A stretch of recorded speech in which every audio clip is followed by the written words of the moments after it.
do you feel about Kairos? How can I not help but find him to be the most captivating person alive? The man has been bent empires, claimed continents. Where he goes, history follows. I won't deny he has killed millions at least, but I contend more would have died in petty wars across Tyranny in the void of Kairos. Speak something else. I am nothing if not a semi-reliable font of knowledge. What did you want to discuss? I'd like to discuss arcane matters. And I'd be happy to oblige. Ever since the fall of the Vellum Citadel, it is hard to find someone with whom I can discuss such things. What do you know of Kairos' edicts? Kairos has cast many over the ages, and to my knowledge, has never worded two edicts exactly the same. Edicts defy our understanding of magic. Kairos' magic works over vast distances, over indefinite durations, and no archon or mere mage can counter the force of an edict.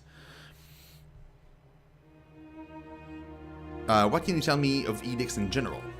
I explained it to my students like this. A spell is to an edict as a drop of rain is to an hurricane. Edicts or spells are both magical cantrips but differ in intensity by orders of magnitudes.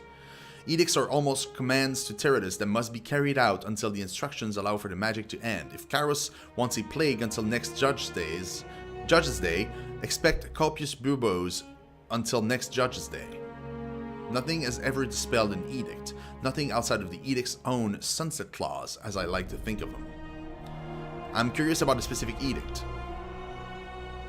Any thoughts on the Edict of Execution cast on Vineyard's Valley?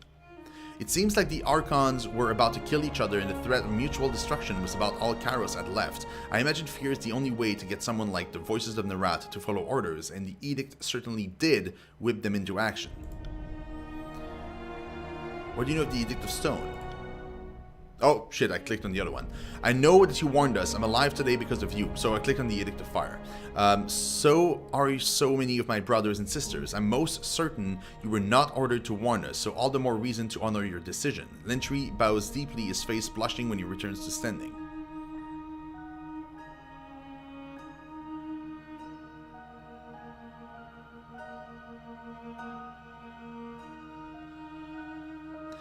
I was not instructed to warn you and did so at my own peril. Never forget that. Thank you, I'm in your debt. What do you know about the Edict of Stone? The Edict of Stone ravaged the realm of Azure. The upheaval of earth and rock turned the rolling plains into a craggy steppe known as the Stone Sea. Since the edict was directed at the treacherous Archon of Stone, it would seem the upheaval of Azure was a secondary consequence, though I imagine little of what Kairos does is unintentional. Can you tell me about the Edict of Storm? The Edict of Storm turned the once forested lands of Stalwart into a wind-swept wasteland. They call it the Blade Grave now, since only the iron and bronze armaments remain. Hurricane breezes, rust winds, and relentless lightning have destroyed the housing and farmlands. Let's pick something else. Do edicts work on the same arcane principle as spellcraft and other magic? So, shit, I clicked on the other one. Some edicts resolve some problem of the overlords and then vanish into history. But the edicts that linger around, almost all of them begin to widen. Their effects become more intense. Here's the intriguing part. The older the edict, and the more that's written about it, the more the reports of that edict get more dire over time.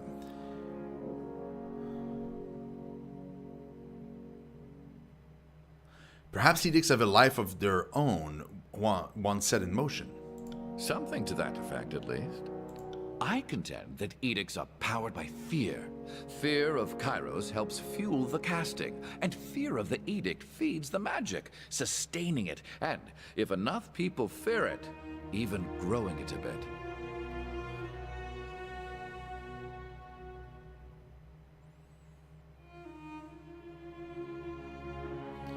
Ruled by fear is certainly Kairos' way. Intellectual honesty demands that I study the matter more. If I'm correct, the more people fear and obsess over an edict, the stronger it becomes. Anyway, another study for another time. Do edicts work on the same arcane principle as spellcraft and other magic? Edicts are the strongest manifestation of magic we know, and they seem to violate all other lesser phenomena. No dispel cantrip has ever dented or abated an edict. Even Archons with powers of great durability cannot shrug off their effects. Just look at Cairn. Okay. Now, what I find curious, edicts can flex a little. Or so my studies suggest this is the case. Take the Edict of Storms. While the day it was proclaimed was the most violent, the actual radius of the storm has changed over time. But most will have none of my hypotheses on this matter. Let's speak of something else. And I'd be happy to oblige. Ever since the fall of the Vellum Citadel, it is hard to find someone with whom I can discuss such things. What do you know about the magic of the Archons? I've studied many of the Archons for many years. Compared to the other sages, I'm an expert on the subject, which is sad because I feel like I've still so much to learn. How does the magic of Archons work? The Archons all have magical powers are intuitive. When the Voices in the Rat pulls out someone's mind or Graven Ash protects a soldier, that magic is an assigned spell or ritual. To them it's closer to flexing one's hand. Archons are the, what's the word of it? Axiom of magic? The root of magic? Spell pioneers?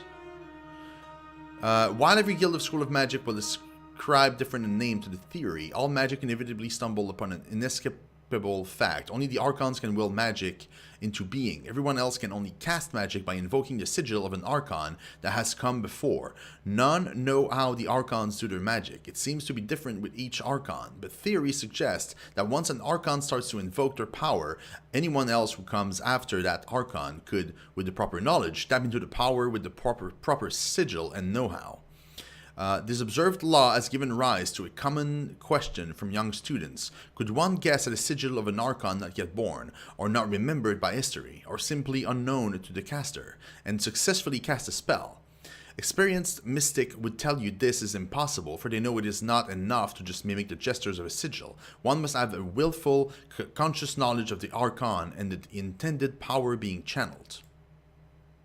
I'm sure this analogy is off in many ways, but I see Archons as the mothers of original magic and everyone else is just imitating them. To confuse things a bit, some Archons learn to cast other spells in the same fashion as us lesser mage. If you are as important as an Archon, you learn quick that all knowledge is power. Are all Archons loyal to Kairos? Officially, yes. In actuality, no. Those with the true gift for magic always come to the attention of Kairos. A few manage to evade attention for a bit. The School of Tides was founded by one such uncontrollable, but these are history's exception. Occulted Jade, Archon of Tides, never bowed to Kairos, and it's said she survived the assassins sent to silence her. It makes her flight from Kairos before the war all the more troubling. We knew her as the symbol of strength, but when threatened, her weaker nature won. When we write biographies of the Archon, we often refer to them as exarchs in their formative years before stepping into their prime, but officially, Kairos is supposed to grant all titles of Archon. It's quite the faux pas to self-appellate. Exactly why Jade insisted on calling herself Archon of Tides. She didn't need Kairos' approval to wear the title she deserves, and I know she loved the fact that doing so must have annoyed Kairos. How is an Archon born or bred? I think we all dream of one day waking up and being an Archon. Given some of the madmen and loons that have exhibited mystical greatness, it can seem unfair that the rest of us can do it. I can say with confidence Archons aren't born, they become. Graven Ash is a good study for this. Before it was the Archon of War, it was a successful commander, each victory more darting and glorious than the next. Somewhere along the way, his leadership took on the mystical qualities. The Graven Ash we know today can reach out and protect his soldiers from harm, but maybe at first he could just protect those near him. I wouldn't know for certain, but all will attest that he didn't have this power his whole life. Speak something else. And I'd be happy to oblige. What do you know about spellcraft? I've forgotten more than most blood chanters have ever learned. What do you want to know? Can you teach me anything? I think you know all I can teach you. What sort of magic did the sages teach you? Sage Sinden tortured me into the traditional sigils, tutored me. Those of preservation, concealment, and healing, as derived from the bygone Archon of Tharabis, Fading Wrath, and the Orphan Midwife. The preservation magic is largely functional, sealing parchment, binding books, that sort of thing. All of us chroniclers learn concealment magic Hold on, guys. As our ideal method would be to study events without contaminating the decisions being made. As for the healing magic, many of us modern sages study this a great deal. The school has a shoddy reputation among the common folk. I figure if they knew us as healers and caregivers, maybe we start to change opinions. Healing now, that's a noble craft to study. True, but given how accident prone I can be, I think the person that benefits most from my magic is me. But certainly the most gratifying spells I know are the ones that ease pains and suffering. They make me feel slightly useful. What can you tell me about sign-in magic? Scholars don't have a good word for that. Archons do when they cast magic. Couldn't tell you how Graven Ash casts his protection over his soldiers, nor would I know how Bled and Mark consciously decides to move through a shadow. But when us mere mages want to cast a spell, we do so by signing the sigil of an Archon that previously discovered the magical phenomenon in question. It's debated whether an Archons create new magic or just discover magic that was waiting for us, but such question seems impossible to answer while sober.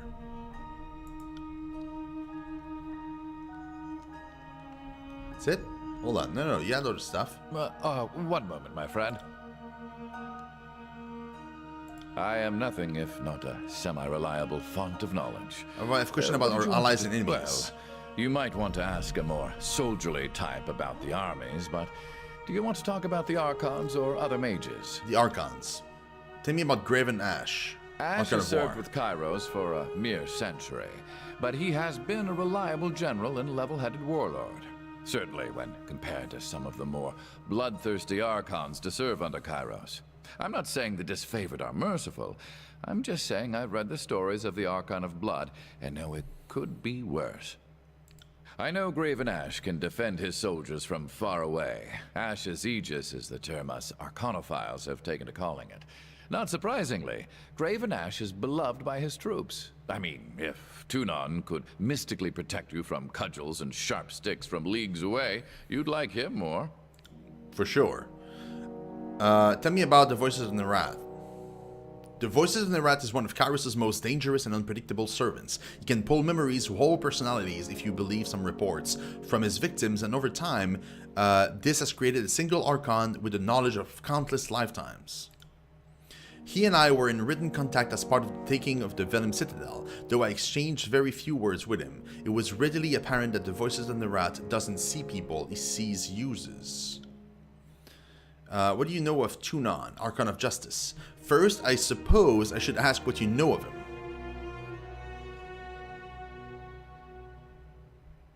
Tunon is a puppet with masks. His time will come. Curious. Tunon, Archon of Justice, exists in texts spanning back hundreds of years. I can say I know how he came to be the Overlord's adjudicator. Maybe you know that one, but he oversaw the conquest of the Tundra sovereigns, and they bowed to Kairos in the year 2083. Know anything about Bleed and Mark? Very little. His name is not printed in many texts. I know that he is sworn to Tunon and acts as his assassin. I know he goes back a long ways, though. I've long assumed he served Kairos about as long as Tunon, give or take. What of Siren? Not the youngest Archon in history, but certainly one of the younger, and history has yet to write much about her. And if I happen to be the first to write about her, well, that will look nice for my legacy. Yeah, it will. Do you know Cairn? Not the youngest. Oops. Of him, I know very little. I believe he was the wild man of the hills that Graven Ash subdued in 402, but only one source suggests that link. He was famous for being, well, a big sour jerk. Seems he let his mouth run off about Kairos, and that was the end of his story.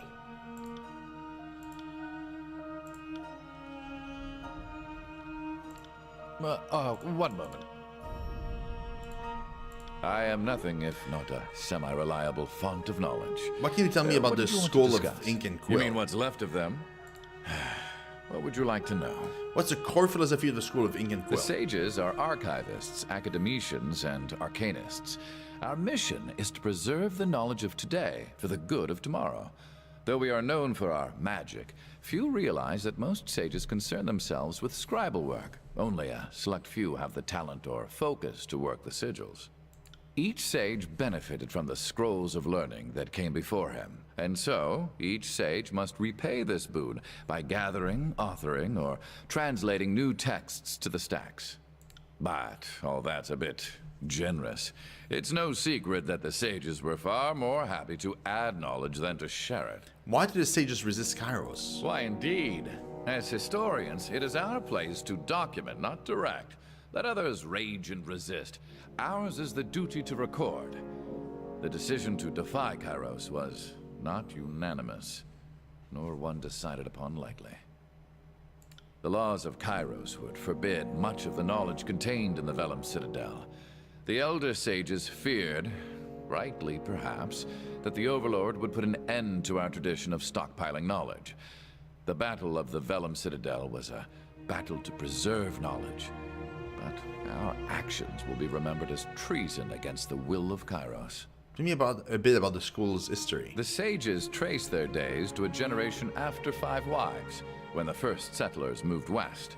The Vellum Citadel began as a scholastic retreat, slowly blossoming into the finest library in the continent across the generations. Okay. The centuries fly by, and suddenly, the Vellum Citadel is the definitive archive in the tiers. The sages branched out into carrying missives for wealthy clients, training noble children to read. The peasants may have feared us, but we remained useful enough to the kings and queens of the tiers to avoid war. When Kairos came to the tiers, that's when our hubris came back to haunt us. The elder sages, the other elder sages, not I, believed our spellcraft was enough to ward off any siege. Well, we know how that turned out. What sort of sigils do the sages practice? Traditionally, we use magic only so that we may observe and archive. So that means magic of concealment and protection. Okay, makes sense. But, in truth, we have amassed a great wealth of knowledge. Before the Vellum Citadel fell, any given subject of magic had at least one sage practicing it. So you're admitting you had at least one agent of yours studying the magic of the Tidecasters? Well, I mean, if such information had fallen into our hands generations ago, we'd be fools not to... Not to suckle off that ill-gotten teat of knowledge? Filthy word whores of the worst degree. The Edict of Fire wasn't half of what you deserve. She's really mad.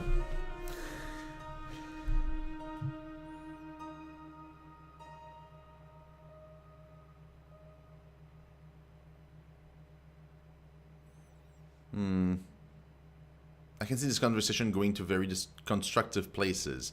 Both of you drop it. What would you like to know? Speak of something else. That's all for now.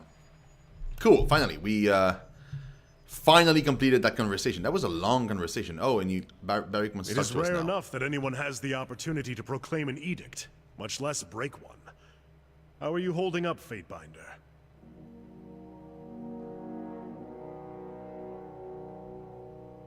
To be honest, my head hurts. That is to be expected. I am no expert in arcane matters, but I understand that the will and commitment needed to shatter Kairos' magic are not resources in abundance. Take care that you don't exhaust yourself and become worthless to the war effort. Barrick looks you up and down with appraisal, keeping any conclusions to himself. What can I do for you? Should talk about your connection with Verse. This is not a worthy topic for our time together, Fatebinder.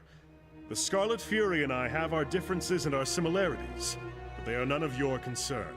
We'll talk later. Interesting. Very interesting. Alright guys, so that'll be it for now.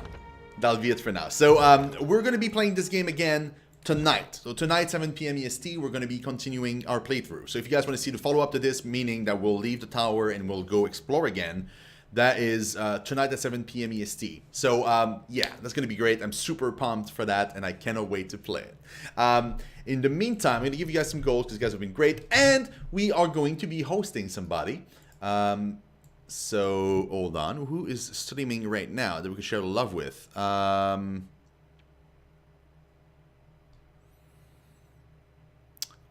Well, you know what? Tainted is streaming right now, so we're gonna give some more love to Tainted. He's playing one of these. He's playing Radical Heights, which I believe is it's a new kind of like Fortnite type of game. So if you guys are interested in looking that up, you can jump onto this channel. If not, you can just stay here and just chat amongst yourself or whatever.